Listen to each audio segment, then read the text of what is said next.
Jadi, ini cerita dulu gue di awal ya. Ceritanya gue kemarin udah syuting Head Talk ini, udah full ya, udah beres syutingnya, gue tinggal biro-biro doang. Tapi ternyata setelah gue syuting, gue tuh keluar pakai handphone ini. Tiba-tiba HP ini ngehang dong. Ketika gue buka gini nih, ini nggak mau nyala handphonenya. Dan ketika gue tutup juga nggak mau keluar gitu, apapun yang ada di luar sini. Jadi gue harus menarik ulang kata-kata gue yang udah gue ucapkan di video itu. Jadinya video itu juga nggak jadi naik ya. Jadi gue retake lagi pendapat gue tentang handphone ini. Ini adalah Oppo N2 Flip di tahun 2024. Mari kita mulai videonya. Suddenly, the world I used to know, I see it differently. You woke me from a dream, now here's reality. Lagi-lagi kita mulai dengan cerita di balik handphone ini. Jadi ini adalah sebetulnya handphone dari bini gua dan dia udah jarang pakai dan gua lihat kayaknya bagus juga nih handphonenya. Coba deh gua cobain deh handphonenya gimana rasanya. Akhirnya gue putusin buat pakai handphone ini sebagai daily driver gua. Gua udah pakai handphone ini kira-kira semingguan. Dan sebetulnya mostly respon gue positif dengan handphone ini. Dan disclaimer dulu, video ini tuh nggak ada skripnya. Di depan gue nggak ada skrip juga, nggak ada prompter juga. Dan gue nggak bikin skrip tentang handphone ini karena ketika gue buat skrip dan udah gue puji handphone ini, ternyata handphone ini ngehang di saat gue puji. Nggak siap dia terima pujian ya. Jadinya gue retake lagi dan gue harus ngomong jujur tentang handphone ini. Pengalaman gue sebetulnya mostly positif kayak tadi gue bilang, tapi ada beberapa hal yang kayaknya harus di notes ya. Dan gue akan cerita juga beberapa pengalaman gue yang ya udahlah, nah gue banyak basa-basi banget. Tapi intinya kita mulai dari luarnya dulu, kita mulai dari desainnya dulu. Sebetulnya gue itu adalah pengguna Samsung Z Fold 4. Dimana lo tahu sendiri yang namanya varian Fold itu kan gede banget dan agak berat juga dengan casingnya, dengan pennya atau dengan MagSafe-nya juga yang gue pakai agak berat. Dan ketika gue pindah ke handphone ini seperti surga kecil di dunia menurut gue. Kenapa? Karena ya kecil dan ringan gitu, enak buat digenggam, enak buat di scroll, nyaman banget. Dan bahkan setelah gue lihat-lihat screen time gue lebih banyak menggunakan pakai handphone ini daripada pakai Samsung gua, karena memang senyaman itu untuk nge-scroll pakai handphone ini karena compact ya. Ketika dibuka dia tetap punya rasio yang tidak normal juga. Tidak seperti handphone normal lah, maksudnya tidak seperti handphone kayak di bar kayak Xiaomi 14T gitu yang rasionya juga agak normal. Ini tuh nggak normal sebetulnya, agak lebih memanjang juga, tapi masih bisa dibilang menurut gue ini tuh adalah handphone yang nyaman kalau misalkan dipakai buat digenggam. Ada beberapa faktor, tapi yang pertama mungkin dari segi desainnya yang kecil, tipis, dan juga materialnya yang nyaman banget buat digenggam juga. Karena dia tuh tidak nyeplak sidik jari di sebelah sini, apalagi dengan tulisan Oppo di tengah sini yang bikin handphone ini berasa makin premium juga gitu. Dan ketika kita ketemu di bagian depannya juga kita dihadapin sama layar kecil yang sebetulnya berguna sedikit dan dua kamera yang bisa dibilang bagus juga. Tapi sebelum masuk ke situ, sebetulnya gue mau masuk dulu ke tombol-tombolnya yang gue harus apresiasi sih. Gue nggak tahu di Samsung gini juga atau enggak, tapi yang jelas tombol-tombol ini dipikirin banget karena ketika kalau misalnya kita buka ya, ada tombol atas bawah ini. Ketika kita buka dia kan posisinya atas dan bawah ini. Kalau misalnya kita tutup, sebetulnya kan dia tetap atas dan bawah ya, posisinya berubah ya. Tapi dia tuh si Oppo-nya ini ngubah jadi yang bawah jadi atas, atas jadi bawah gitu. Dan itu harus gue apresiasi karena dipikirin banget user experience-nya ketika kita pakai handphone ini. Dan gue happy sih.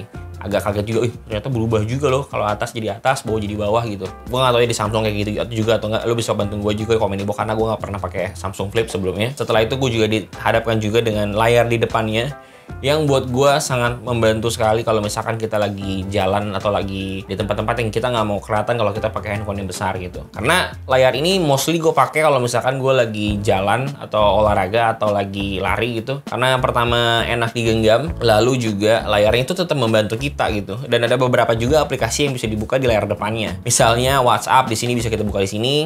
Lalu ada Twitter, ada Gmail, ada YouTube. Dan itu kan aplikasi keseharian yang memang biasanya gue pakai. Walaupun ya nggak bisa diharapin ya kalau misalkan ngetik WhatsApp di bagian depan ini kayaknya kecil banget gitu, nggak enak berasanya ya. Lalu di Twitter sih sebetulnya yang paling enak karena kan mostly kalau kita buka Twitter ya, apalagi gue tuh jarang nge-tweet. Jadi cuma jadi silent reader doang, baca-baca Twitter doang. Dari depan tuh nyaman banget kalau misalkan lagi jalan gitu, lagi lari, pengen tetap lihat Twitter yang up to date gitu. Dan yang paling aneh sebetulnya adalah YouTube. Karena YouTube di sini surprisingly nyaman loh. Nih, kayak ini nih, misal video Cing Abdel nih.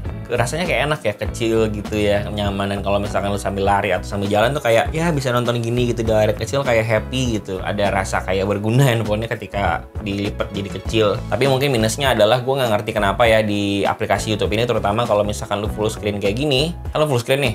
Kalau misalkan auto rotate lu nyalain, kalau misalkan lu lurusin gini dia tuh berubah jadi kayak gini. Tapi ketika lu miringin lagi dia nggak berubah jadi horizontal, jadi harus manual gitu lu full screen ini gitu loh. Dimana yang menurut gue sih agak ngerepotin ya, tapi ya itu hal minor lah ya.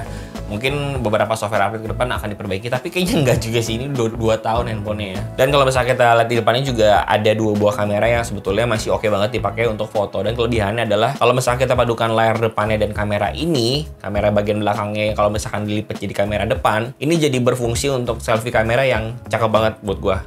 Jadi ini istilahnya lu punya kamera selfie tapi pakai kamera belakang gitu. Happy sih gue dengan hasil fotonya. Yang gak gue happy adalah penempatannya, karena kan tadi gue bilang ya, tombolnya udah bikin kita nyaman, tapi sayangnya kameranya itu ada di sebelah kanan. Kalau misalkan kita lagi mau ambil gambar, mau ambil foto gitu, kita akan terhalang dengan kameranya gitu, karena posisi layarnya itu kan di sebelah kiri, kita akan ngilang gitu, dan akhirnya kameranya akan ketutupan sama jari kita sendiri. Otomatis kita harus pindahin tangan kita ke tangan kiri, dimana buat gue agak nggak praktis aja gitu kan. Kita tadi pegang tangan kanan udah nyaman, tiba-tiba karena mau foto harus pegang tangan kiri gitu, jadi kayak buat gue ribet. Tapi ya lagi-lagi ini minor dibanding dengan kualitas fotonya dan videonya, menurut gue masih worth it lah untuk lu pindah tangan gitu ya, dari tangan kanan ke tangan kiri. Sayangnya layar di depan juga masih 60 Hz, tapi tenang aja karena layar di bagian dalamnya itu udah 120 Hz ya. Dan yang tadi gue bilang, ini handphone tuh nyaman banget dipakai untuk scrolling. Gue nggak ngerti kenapa, tapi gue lebih nyaman scrolling pakai handphone ini daripada Fold gue. Padahal Fold gue tuh lebih gede dan sama-sama 120 Hz ya. Tuh, mungkin dari OS-nya yang Oppo ini bisa kasih kita gerakan atau animasi yang lebih intuitif atau lebih smooth kalau misalnya kita lagi buka folder ke folder, lalu aplikasi ke aplikasi. Jadi gue berasa lebih nyaman dan lebih pengen buka aplikasi di handphone ini daripada di Fold gue. Itu tergantung kebiasaan aja mungkin ya. Kalau misalkan lu lebih nyaman pakai Samsung ya silahkan, nggak apa-apa juga. Tapi kalau misalkan gue merasa lebih nyaman di Oppo ini. Balik lagi ke bagian depannya itu ada 1 buah kamera depan juga yang kayaknya nggak pernah gue pakai juga kecuali WhatsApp call gitu mungkin, atau apa ya, atau meeting mungkin gue pakai kamera depan. Tapi kalau misalkan untuk foto gue tetap pakai kamera belakangnya sebelah sini ya. Nggak pernah gue pakai kamera yang selfie ini karena buat gue hasilnya kurang bagus banget dibandingin sama kamera yang ada di sini gitu. Dan masih di faktor kamera juga ya, kalau misalnya kita ngomongin kamera di sebelah sini, dia tuh ada gimmick kalau misalkan kita setengah lipat ya. Kalau kita setengah lipat gini, dia akan pindahin previewnya ke atas, dan juga di bawahnya itu ada icon-icon untuk kita ngopret si kameranya. Jadi kayak ala-ala handicap. Jadi ini cocoknya sebetulnya kalau misalkan kita lagi mau video sih. Jadi kalau misalkan kita mau video ini seperti ini, itu berasa kayak handycam gitu. Dan si UI-nya sebelah sini juga dia tuh ngebuat kita ini gimmicknya seolah-olah ini handycam ya. Ada pengaturan-pengaturannya, ada zoom in zoom out-nya juga di sini. Jadi berasa kayak kita tuh memang lagi pakai layar handycam gitu. Layar handycam, kamera handycam gitu jadinya ya. Gua suka sih overall sama gimmick-gimmick ini, dan ini sebetulnya ada juga di semua handphone Fold. Nggak cuman ini doang, tapi Samsung juga begitu juga seperti ini. Dan buat gue juga ini adalah hal positif kalau misalkan lo lagi pakai ngerekam, karena menurut gue ketika kita sebagai manusia itu ngerekam begini, ini berarti engsel kita agak miring nih kayak gini ya. Apalagi kalau misalkan kita lagi vertikal, berarti engsel kita agak miring nih kalau lurus kayak gini ya tangannya. Tapi kalau misalkan kita memposisikan tangan kita seolah ini adalah handycam, ini engsel kita lurus. Jadi kemungkinan lebih shaky-nya tuh lebih kecil daripada kayak tadi, kayak miring begini tangannya. Jadi better begini. Ini sangat mendukung postur biar kita nggak terlalu shaky sih tangannya. Gue suka sama gesture ini. Walaupun sebetulnya hasil kamera videonya tuh nggak terlalu memuaskan gue banget. Tapi kalau misalkan dipakai untuk casual, untuk sosial media, gue masih happy. Tapi kalau misalkan dipakai untuk profesional, gue ngerasa kayak udah nggak bisa dipakai. Karena gue coba sih kamera video ini, ngerasa kayak si skin tone-nya tuh ngaco banget, white balance-nya tuh ngaco, dan jadi lu nggak bisa ada di tempat yang terlalu orange dan ada yang biru gitu. Jadi birunya langsung kalah, dan gue nggak ngerasain ini di S24, di Fold gue juga nggak ngerasa, di iPhone apalagi, tapi di sini masih berasa. Jadi kalau misalkan ada lampu warna orange, terus ada orang atau ada sesuatu yang biru, si birunya ikutan ketarik jadi orange gitu. Atau nggak kalau misalkan biru lebih dominan, si orange-nya jadi ketarik lebih biru. Jadi gue nggak ngerasa nyaman. Jadi kalau misalkan lu mau pakai kamera video di handphone ini, gue saranin lu cari medan yang nggak terlalu banyak lampu-lampu yang aneh-aneh sih, biar skin tone lu tetap terjaga sih, nggak terlalu melenceng-melenceng. Tapi ya ini kan namanya juga handphone 2 tahun lalu ya, 2022 handphone ini rilis. Jadi ya masih termaafkan lah ya, apalagi dengan harganya yang gue sebutin harganya dulu aja, karena harganya ini cukup menarik ya. Harganya itu di 6 juta something, 6 juta gede lah, 6 juta gede untuk varian barunya. Kalau misalkan masih ada stok lama yang baru, gimana ngomongnya, stok lama yang baru, stok lama yang baru, maksudnya stok yang udah lama tapi masih baru gitu, itu lu bisa temuin di harga 6 juta gede. Kalau misalkan lu mau cari secondnya, ini bisa ada di harga 4 jutaan sampai 5 jutaan tergantung kondisi handphonenya ya. Jadi buat gua ini handphone flip yang kayaknya worth it banget untuk lu perjuangkan, karena ini masih sangkatan dengan Samsung Z Flip 4. Dimana lo tau juga Samsung Z Flip 4 itu adalah varian handphone yang ringkih juga. Kalau misalkan lo gabung di sosial media grupnya, di Facebook grupnya, banyak banget orang-orang yang komplain Z Flip 4-nya itu bermasalah, ada garis, ada juga yang engselnya rusak, ada yang nggak bisa dibuka dengan full. Dan hal itu tidak lo temukan di grup Facebooknya Oppo. Ada, tapi tidak sebanyak Samsung Z Flip. Tadi kita udah bahas layarnya, udah bahas kameranya, udah bahas desainnya. Sekarang mari kita bahas performanya yang buat gua cukup aneh, dan nampaknya dibilang puas juga enggak, dibilang enggak juga puas, karena dia tuh sudah pakai Dimensity 9000 Plus, tapi gue nggak ngerasain kayak kecepatan Dimensity 9000 Plus ya. Gue tuh main di handphone ini tuh berasa kayak laptop lelet kalau misalkan gue main game.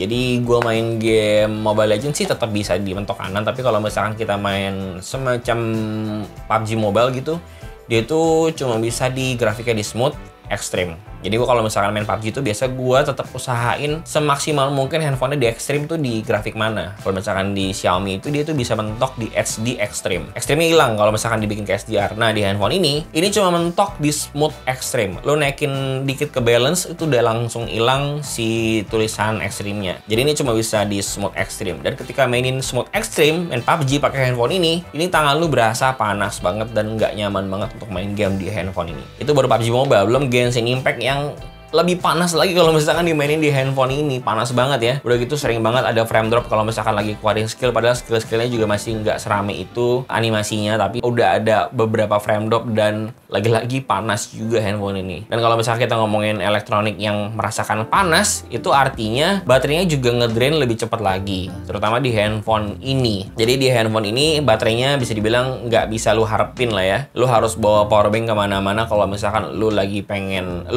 pakai HP ini sebagai daily driver lu yang utama gitu. Karena ketika dipakai dia jadi panas, ketika panas dia drainingnya lebih cepat. Drainingnya lebih cepat berarti ya lu nggak akan awet baterainya untuk seharian. Jadi harus lu pakai powerbank lagi. Tapi pakai powerbank lagi, ntar powerbank jadi panas. Ya gitu terus aja cycle. Jadi kurang nyaman sebetulnya kalau misalnya jadi daily driver untuk ngandelin si baterainya dari handphone ini. Dan juga tadi yang gue bilang di awal itu kan, gue tadinya udah puji-puji handphone ini, tapi ternyata handphonenya agak mengecewakan di hari ke-7. Jadi gue harus cerita kenapa kronologinya handphone ini tidak menyenangkan buat gue. Jadi ceritanya handphone ini selama 7 hari itu nggak pernah gue coba konekin ke TWS. Akhirnya gue lagi mau ambil makan atau lagi mau beli makan gitu, gue konekin HP ini ke TWS. Abis itu handphone ini ngehang. Suaranya tetap ada, podcast tetap kedengeran, tapi layar mati semua, blank total, nggak bisa diapa-apain. Gue sempet panik juga. Gue tahan tombol powernya, ternyata baru hidup lagi, baru nyala lagi gitu loh, layar depan dan layar belakangnya. Tapi ya dengan kondisi yang patah-patah banget. Ketika gue diskonekin TWS-nya,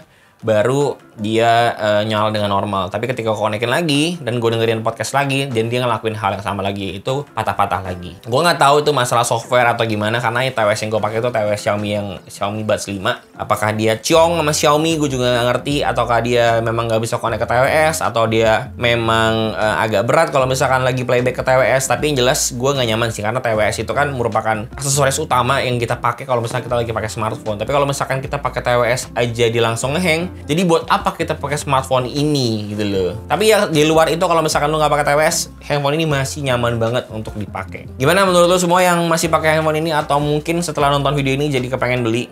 Karena handphone ini sebetulnya menarik dari segi harganya ya. Flip termurah dengan harga 4 juta sampai 5 jutaan, dengan juga tidak ada bagian kris yang kelihatan di bagian depannya ini. Ini mulus banget bagian depannya, nggak berasa ada krisnya. Keren banget lah handphone Oppo ini satu ini ya. Udahlah, segitu aja di video kali ini. Sampai jumpa di video berikutnya. Jangan lupa follow Instagram kita di @thelazygadgets, TikTok juga sama. Dan klik link di bawah juga untuk kalau misalkan lo mau beli handphone ini, dan ada merch kita mungkin nanti di bawah situ.